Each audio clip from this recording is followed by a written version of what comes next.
welcome to Half the Battle. Well, we've been talking a lot about various Crimson Guards these past few reviews, and they even showed up in a Q&A. So, why not give them a proper video? Meet the Crimson Guard. His first figure was released in 1985 with all original body parts. And, well, in one of my Q&As, I've already said this is my favorite figure from the original line. So how critical can I really be? It looks great. I think it's the spiffy uniform that really does it. It sorta resembles what a real military dress uniform looks like, but it wasn't until I started writing this review that I realized what it reminded me of. And on a subconscious level, this may be the reason why I like it so much. It looks like the uniforms from the Star Trek movies. I never saw it before, but on some level, it must have always clicked for me. Anyway, like all figures from this time, he's got great detailing, and it stands out thanks to the silver paint they used to highlight those details. It's also the only bit of criticism I have when it comes to this figure. The silver does tend to rub off, though not nearly as much as on previous figures. Okay, I guess I can be really nitpicky. I don't get the need to wear 2 belts instead of just the one. I mean, I've seen this a few times, and all it does is make it very frustrating when you have to pee real bad. That's why I don't wear 2 belts. Or 1 belt. Hell, most of the time I don't even wear pants at all. That's also why I'm banned from Disneyland. But not Euro Disney, strangely enough. Anyway, the figure came with 2 accessories, a red backpack and a rifle. Both go really well together with the guy, and I love the tiny little Cobra logo on the backpack. All in all, well, like I mentioned, it's my favorite figure, so all I can say is, it's great. Buy a bunch of them. Yeah, it's much harder to review something you really like, isn't it? Fortunately for me, the Crimson Guard got a second figure in the original line. And oh boy. Ta-da! It's a banana. It's a banana. It always has been a banana, it always will be a banana. It's a yellow fruit that you unzip and eat the white bits. It's a banana. Talk about a complete 180 from the previous figure. There's a reason for that, of course. This guy was part of a sub-team. It's Monty Python's Flying Circus.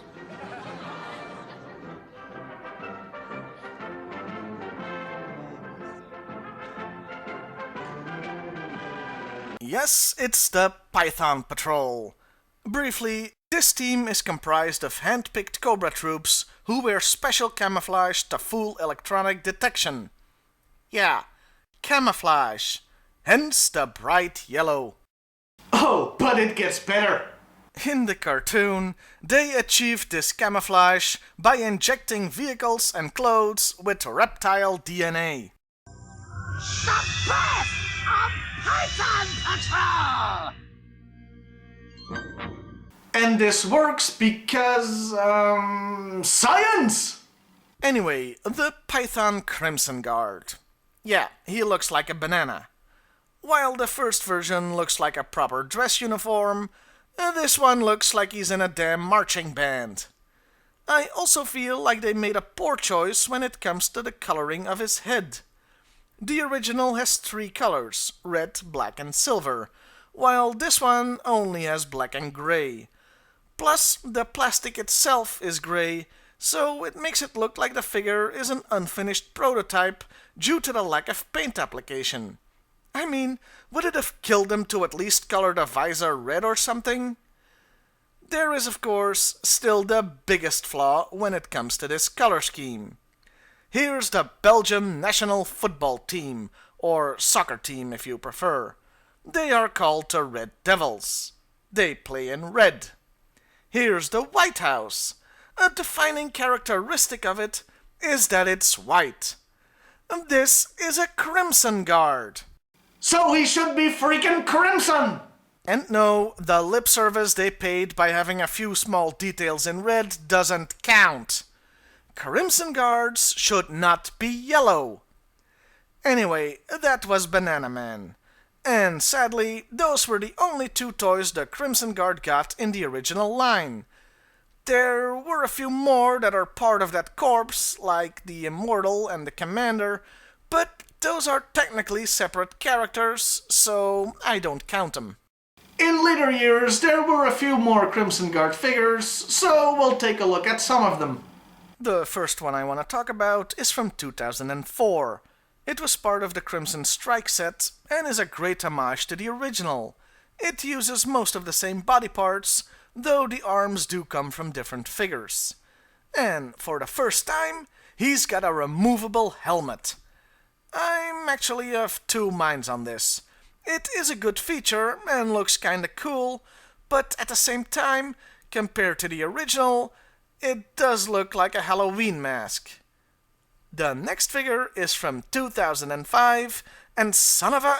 they did it again! The Crimson Shadow Guard. I refer you to the rant I gave moments ago.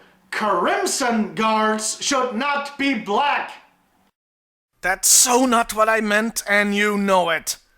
It's cool in a Darth Vader sort of way, but it doesn't fit with the character. The last figures I'll talk about are from the anniversary lines, with the new body construction. You had them both with and without a removable helmet, and they're kinda meh. They look too thin and tall, especially when you put them next to the original. Normally, these guys have great detailing, but the removable helmet doesn't have the visor painted. A bit of an oversight. Lastly, they keep freaking doing this. Yeah, for some reason, they decided the Python version was worthy of a new toy. And needless to say, you can still find this guy in the online equivalents of bargain bins. Also, I didn't notice this before, but neither of the Python figures have a Cobra logo on them. It adds to the unfinished look of the first one, and they just copied it for the new version. At least this one does have a painted visor. You have to really squint to see it, though. And those were the toys. Overall, the first figure is the best, with the 2004 ones coming in a close second. The worst one is the first Python guy. With that said, let's talk about the character, starting with the file card. His primary specialty is undercover espionage. That's a bit redundant, isn't it? Spies don't tend to openly practice their craft, after all, unless they're James Bond. The only time he ever went undercover was when he tried to look like a Japanese person. It didn't look great. A Crimson Guard secondary specialty is... accounting! They are evil accountants! They are basically an entire army of Irwin R. Shysters. That's right, my friends. We have finally reached peak IRS. This guy is an old friend of the show at this point, almost a mascot. To be fair, the file card does say a Crimson Guard needs to have a degree in either law or accounting, but hey, that makes them shysters either way. The card further hints there's an initiation ceremony too hideous for description. I can imagine what it was actually like.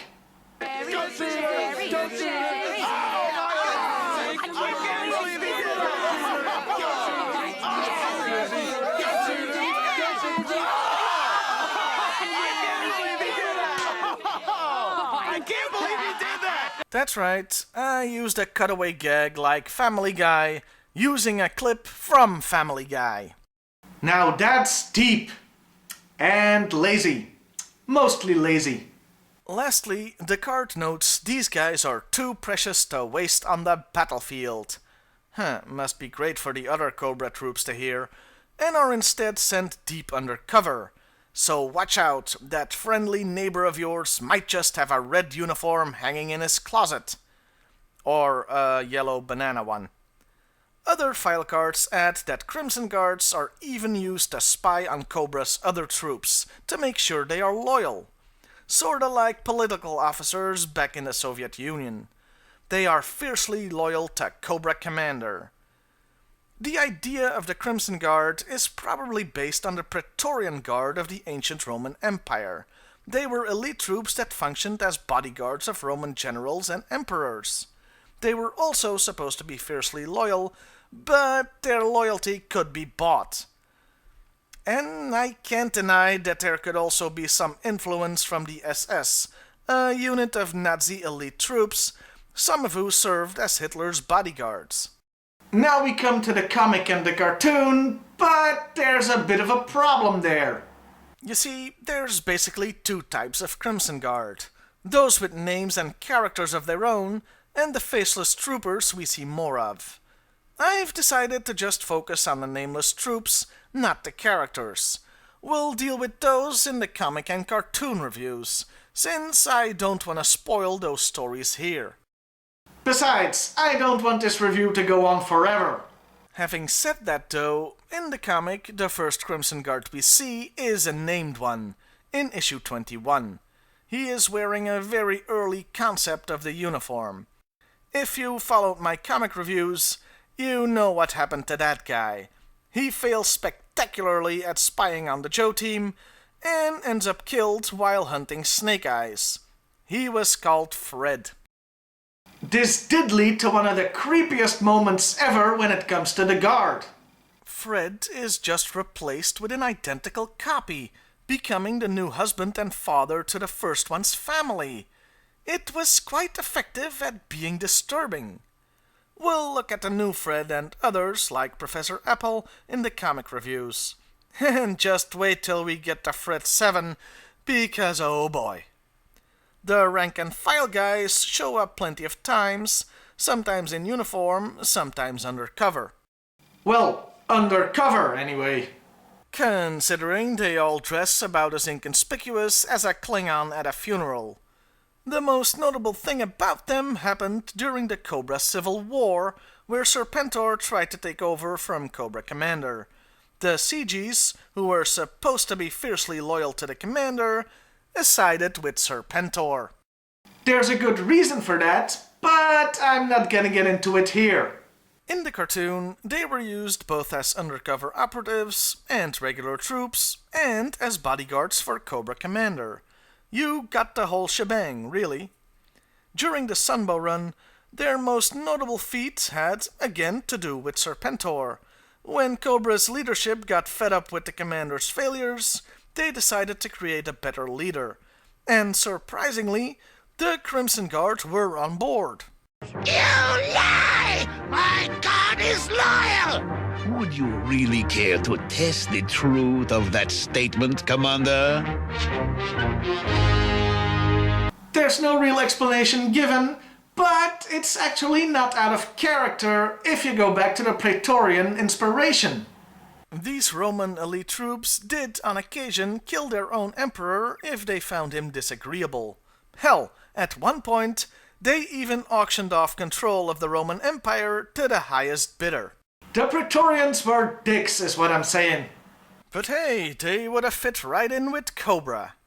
In the Deke series, only two noteworthy appearances come to mind, both with named characters, more or less.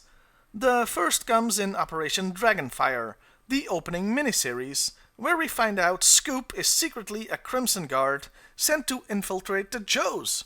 Wait a minute, it's not my old buddy from the Cobra Academy, is it? None other than. I'm actually amazed this was the only time this has happened. It seems like the perfect assignment for them. Join the Joes! Yet, as far as I can remember, it never happens in the comics, and only this once in the cartoons. It's probably due to having Zartan.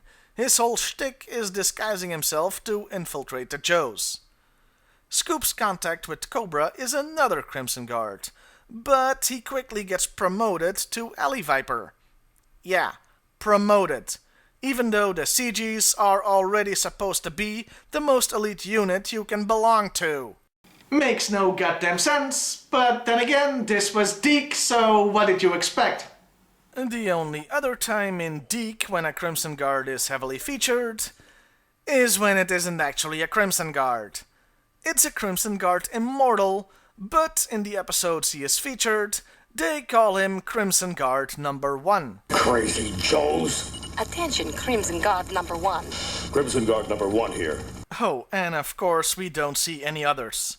We'll deal with him when I review the Immortal and or the cartoon episodes he's featured in. And that was the Crimson Guard. As far as the toys go, the original is the best, and the greatest figure from the original G.I. Joe line. I'm gonna take a page out of SF Debris' book here and state that this is just my opinion, so feel free to disagree. Other CG toys were hit and miss. I mean, yellow, really? But with some great ones too. The character was used very well in all media, in all his various functions, as a named character, as elite troops, bodyguards, and undercover agents. I believe it to be one of the most well-utilized characters in G.I. Joe, with few missteps. I gotta tell you guys, it's been a real joy to be able to talk about my favorite figure today. Well, see you next time, everybody.